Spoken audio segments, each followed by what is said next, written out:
یوکرینی جنگ پر امریکی صدر نے یو ٹرن لے لیا۔ ڈونلڈ ٹرمپ نے کہا کہ یوکرینی صدر غیر مقبول اور جنگ شروع کرنے کے ذمہ دار رہے۔ صدر نے کہا کہ ٹرمپ روسی ساختہ ڈیس انفارمیشن کی دنیا میں رہے۔ مقبولیت جاننے کے لیے ٹرمپ کو اپنے مقابل الیکشن لڑنے کی دعوت دے دی۔ روسی صدر پیوٹن نے کہا کہ وہ یوکرین سے دوبارہ مذاکرات شروع کرنے پر تیار ہیں۔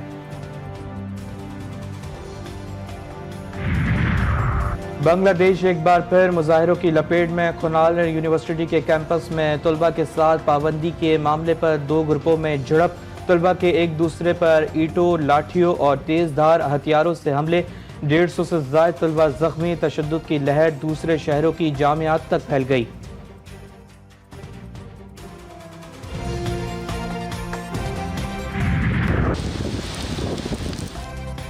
رات گئے اسلام آباد، راولپنڈی اور لاہور کے مضافات میں بارش سے موسم خوشگوار۔ کئی شہروں میں سرجر ٹرپ ہونے سے بجلی کی فراہمی معطل۔ پاکستان میں موسم بہار کی انٹری۔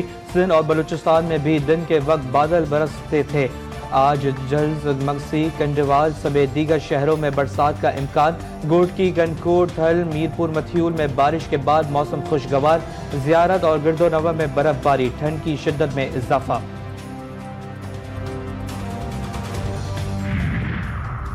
کراچی میں خونی ڈمپر اور ٹرالر کی دہشت گردی جاری۔ رات گئے ملیر مرغی خانے کے قریب ٹرالر نے 2 موٹر سائیکل سواروں کو کچل دیا۔ ایک جہاں باغ، دوسرا زخمی۔ شہریوں نے ٹرالر کو پکڑ لیا۔ مصطفیٰ قتل کیس میں گرفتار ملزم ارغوان کے تحقیق خیز انکشافات۔ ارغوان نے مصطفیٰ پر تشدد اور اسے کار میں سمیت جلانے کا اعتراف کر لیا۔ جی ٹی وی نیوز نے قتل کی وجہ بننے والی لڑکی کی تصاویر حاصل کر لی۔ مصطفیٰ کے قتل میں مبینہ طور پر تیسرے شخص کے ملوث ہونے کا بھی شبہ۔ ارغوان کے گھر سے ملنے والے خون کا نمونہ لڑکی انجلینا کا نکلا۔ لڑکی پر تشدد کے دوران اس کا خون کارپٹ پر گرا تھا۔ ملزم ارغوان نے لڑکی پر تشدد کا اعتراف کر لیا۔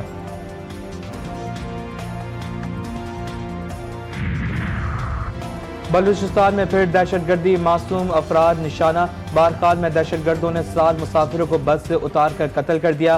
متاثرہ بس کوئٹہ سے فیصل آباد جا رہی تھی۔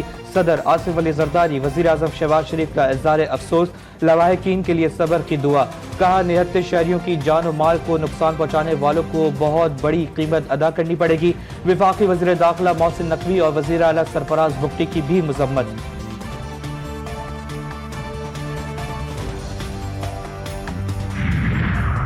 باجوڑ میں نامعلوم دہشت گردوں کی فائرنگ۔ انسداد پولیو ٹیم کی ڈیوٹی پر مامور پولیس اہلکار شہید۔ کانسٹیبل رب دیمار شاہ کو دہشت گردوں نے ڈیوٹی کے بعد واپسی چیک پوسٹ پر جاتے ہوئے نشانہ بنایا۔ پولیس کا ملزمان کی گرفتاری کے لیے علاقے میں سرچ آپریشن۔ شہید کی نماز جنازہ پولیس لائن میں ادا کرتی گئی۔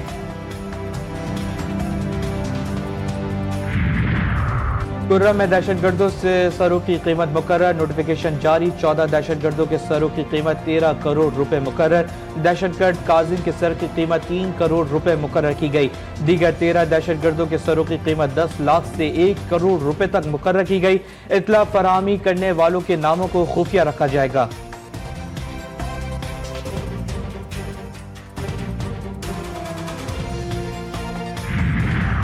وزیر اعظم کی چیف جسٹس آف پاکستان سے ملاقات۔ چیف جسٹس یحییٰ افریدی نے عدالتی پالیسی ساز کمیٹی اجلاس کا ایجنڈا بھیج کر تجاویز مانگی تھی۔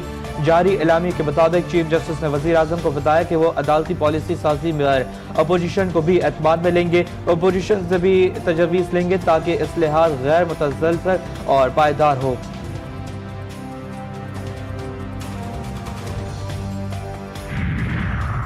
ملک کی تاریخ کا سب سے بڑا وزیر اعظم رمضان پیکج دینے کی تیاری۔ وزیر اعظم نے رمضان پیکج کی سمری منظوری کے لیے وفاقی کابینہ میں پیش کرنے کی ہدایت کر دی۔